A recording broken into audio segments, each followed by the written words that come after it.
బయటైతే తైల్వాన్ జామ అండ్ బత్తాయి నిమ్మ ఇలా అన్నీ వేసి దీనిమైన కూరగాయలు అయితే పెట్టాము.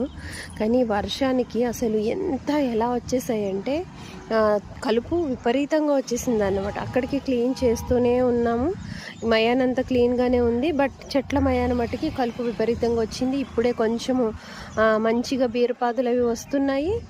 సరే కలుపు తీద్దాం కదా అంటే ఒకటే వర్షం పడుతుంది, మట్టి అంతా కూడా బురదగా ఉంది, నల్ల మట్టి కదా, అందువల్ల అక్కడక్కడ మల్లి చెట్లు వేసాము, చామంతి మొక్కలు వేసాం, బట్ చామంతి మొక్కలు అయితే చనిపోయినాయి. అండ్ కనకాంబరాలు కూడా వేసామన్నమాట.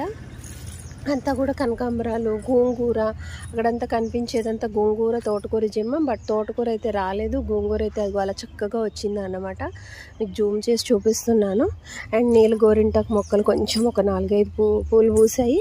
అండ్ పుదీనా వేసాము, ఇది ఇప్పుడే కొంచెం గ్రోత్ అవుతుంది.